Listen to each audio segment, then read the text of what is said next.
नमस्कार मित्रों, आज मैं आप लोगों के सामने अपने YouTube चैनल संस्कृत हंगामा को लेकर के आया हूं, जिसमें मैं आप लोगों को जहां तक हो सके संस्कृत के अच्छे ज्ञान से रूबरू कराऊंगा। कहते हैं कि संस्कृत भ्रांतियां फैली हुई है कि संस्कृत भाषा जो है बड़ी ही कठिन भाषा है, लेकिन नहीं, संस्कृत भाषा बड़ी ही सरल, सरस और अजर और अमर है।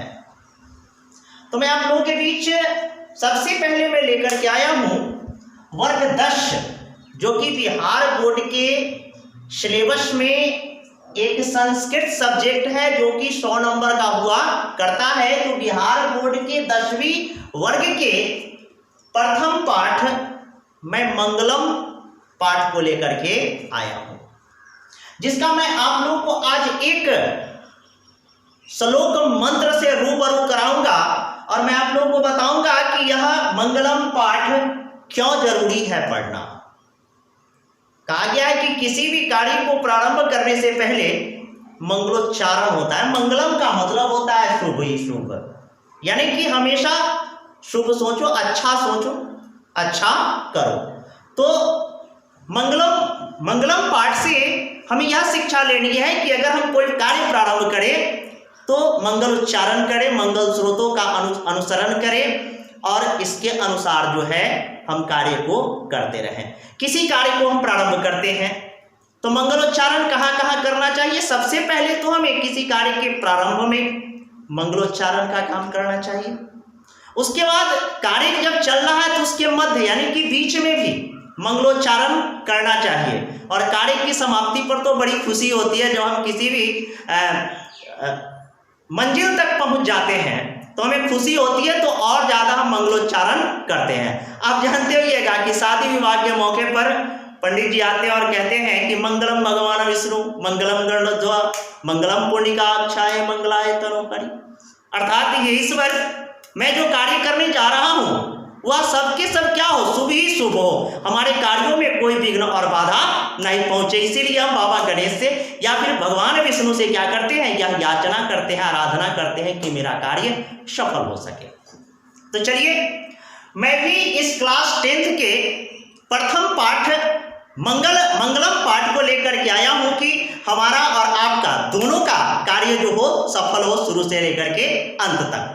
तो चलते हैं, सबसे पहले आपको मैं बताऊंगा कि ये प्रथम पाठ मंगलम जो है कहां से लिया गया है। तो मैं आप लोगों को बता देना चाहूंगा कि मंगलम पाठ उपनिषद वैदिक वाङ्मय के अंतिम सर्ग से लिया गया है। वह अंतिम सर्ग है दर्शन शास्त्र। दर्शन शास्त्र का सिद्धांत से यह पाठ लिया गया है। फिर से एक बार मैं आप लोगों को बता देना चाहूंगा कि यह मंगल पाठ जो है वैदिक उपनिषद के वैदिक वाङ्मय के अंतिम भाग दर्शन शास्त्र के सिद्धांत से लिया गया है। और इसमें बताया गया है कि परम पिता परमेश्वर ही सर्व ज्ञाता है और उन्हीं के इच्छाओं से हम किसी भी कार्यों को करते हैं या फिर उन्हीं को याद करके उन्हीं के बारे में सोचकर हम अपने किसी भी कार्य को प्रारंभ करते हैं। क्यों? क्योंकि हमारा कार्य शुभ हो। और इसमें बताया गया है कि ये वैदिक वाङ्मय के अंतिम सर्ग से जो मंगलम पाठ लिया गया, आपके चैप्टर में, आपके पाठ में 5 मंत्रों को संकलित किया गया है। या 5 मंत्र में पहला मंत्र है, प्रथम मंत्र है हिरण्मयेन पात्रेण सत्यस्यापिहितं मुखं तत्त्वपुष्टाः पावृणु सत्य धर्माय दृश्यते। बच्चों, मैं आप लोगों को बताना चाहूंगा कि हिरण्मयेन का अर्थ होता है सोने सा या ज्योतिमय, सोने से या ज्योतिमय। पात्रेण का मतलब होता है आवरण से या फिर पात्र से। पात्र मतलब बर्तन है ना, या आवरण मतलब किसी चीज को आप ओवरलैप कर दिए, जैसे मैं इसको ढक देता हूं तो यह आवरण हो गया। या फिर आंखों के सामने अगर हथेली को ले जाता हूं तो मेरे आंखों के लिए आवरण हो गया। सत्यस्य सत्य का मतलब तो आप जान रहे हैं सच्चाई से, सतस्य का मतलब होता है सत्य का, और अपहितम का मतलब होता है अपहितम, इसको सत्य स्यापिहितम, यानी कि अपहितम का मतलब होता है ढका हुआ। अपहितम का मतलब होता है ढका हुआ, और मुखम का मतलब होता है मुखिया द्वार। मुखम का मतलब होता है मुखिया द्वार। और उसके बाद है तत्व पुरुषान पावृणु, इसका मतलब होता है तत्व पुंसाम अपरावृणु का मतलब होता है हटा दे, हटा देना, किसी भी आवरण को हटा देना। और सत्य धर्माय दृश्यते, सत्य धर्माय का मतलब होता है सत्य धर्मवान के लिए। सत्य का मतलब आप समझते हैं, और धर्मवान का मतलब होता है कोई धर्म करे, दान देना भी एक धर्म है, किसी को शिक्षा देना भी एक धर्म है, अपने माता पिता की सेवा करना ही धर्म है। और दृश्यते का मतलब होता है प्राप्ति के लिए। तो चलिए आप लोगों के सामने पूरी अर्थों को मैं आपके बीच प्रस्तुत करता हूं। हिरमयेन पात्रेण सत्य स्यापिहितम मुखम। पढ़ने में मिस्टेक नहीं कीजिएगा, बहुत सारे बच्चे जो होते हैं पढ़ने में मिस्टेक करते हैं, तो पढ़ने में बिल्कुल मिस्टेक नहीं करना है। अगर हमें पढ़ने में दिक्कत होती है, तो जैसे आप हिंदी पढ़ते थे दूसरी या तीसरी क्लास में, तो उसी प्रकार से आप इसको तोड़ तोड़ करके भी पढ़ सकते हैं संस्कृत के श्लोकों को, पूरी तोड़ तोड़ करके। चलिए मैं आपको तोड़ तोड़ करके पढ़ करके बताता हूं।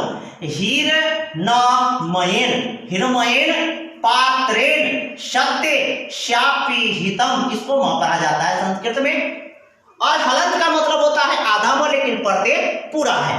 तो सत्य स्यापिहितम मुखम तत्वम पुष्ण पावृणु, पुष्ण पावृणु, तत्वम पुष्ण पावृणु सत्य धर्माय दृश्यते। समझ में आई बात? अगर समझ में नहीं आए तो कमेंट बॉक्स में जरूर लिखें, मेरे चैनल को सब्सक्राइब करें और बेल बटन को जरूर दबाएं, और इससे भी अच्छे अच्छे वीडियो मैं आप लोगों के बीच लेकर के आऊंगा, खास करके संस्कृत सब्जेक्ट के लिए, जो आपको सबसे बोझिल और नकारात्मक सब्जेक्ट लगता हो। मैं आपको इसके ब्रेन में सकारात्मकता को भरूंगा कि संस्कृत के पीछे क्या क्या प्राप्त किया जा सकता है। संस्कृत को पढ़ करके, संस्कृत का ज्ञान लेकर के मैं आप लोगों को एकदम मस्तिष्क में, आपके अंतरात्मा में, आपके हृदय में भर दूंगा। अब चलते हैं, कहते हैं कि इसको इस तरीके से और पढ़ सकते हैं, थोड़ा सा और स्टाइल में, कहते हैं कि थोड़ा सा स्टाइल में पढ़ के बताइए। तो हिरण्यमयेन पात्रेण सत्य स्यापिहितम मुखम तत्व पुरुषान पावृणु सत्य धर्माय दृश्यते। ये हो गया रेगुलेटरी के साथ, यानी कि धारा प्रवाह पढ़ना। फिर से पढ़ के बताता हूं। हिरमयेन पात्रेण सत्य स्यापिहितम मुखम तत्व पुष्टा पावृणो सत्य धर्माय दृश्यते। अब इसका अर्थ है कि हे ईश्वर, सत्य का वास्तविक स्वरूप, सत्य का वास्तविक स्वरूप एवं चमक दमक, सुंदर एवं चमक दमक ढक्कन से ढका हुआ है। कहते हैं कि हे ईश्वर, सत्य का वास्तविक स्वरूप सुंदर एवं चमक दमक वाले ढक्कन से ढका हुआ है, बगैर इसे हटाए हमें इसका असली स्वरूप दृष्टिगत नहीं हो सकता है। जो सत्य का मुख है आज के दौर में, वह सोने रूपी आवरण से ढका हुआ है या फिर चमक दमक वाले ढक्कन से ढका हुआ है। कहने का मतलब कि लोभ, मोह और क्रोध से ढका हुआ है। जब तक आप इससे हमें, हे ईश्वर, जब तक आप इस क्रोध को, लोभ को, मोह को नहीं हटाएंगे, तब तक मैं इससे, सत्य से वाकिफ नहीं हो पाऊंगा। अर्थात जब तक हमें सत्य का ज्ञान न होगा, तब तक कल्याण संभव नहीं है। इसीलिए कहते हैं कि हे ईश्वर, जब तक हमें सत्य का ज्ञान संभव नहीं है, तब तक हमारा कल्याण संभव नहीं है। हम अपने जीवन को आगे नहीं बढ़ा सकते, हम किसी कार्यों को प्रगति रूप नहीं प्रदान कर सकते हैं। अर्थात हे सूर्यदेव, आप उस सत्य आवरण को हटाकर हमें कृतार्थ करें, यानी कि सत्य के आवरण से असत्य का मुख हटा करके हमें कृतार्थ करें। तो चलिए दोस्तों, हमारे प्रिय छात्रों, यह वर्ग 10 का प्रथम पाठ का, मंगलम पाठ का पहला श्लोक का यह वीडियो था। अगले वीडियो के लिए आप हमारे दूसरे वीडियो, अगले वीडियो के लिए इंतज़ार करें कल तक का, और अगला वीडियो मैं आप लोगों के बीच जरूर लेकर के आऊँगा। तब तक के लिए नमस्कार।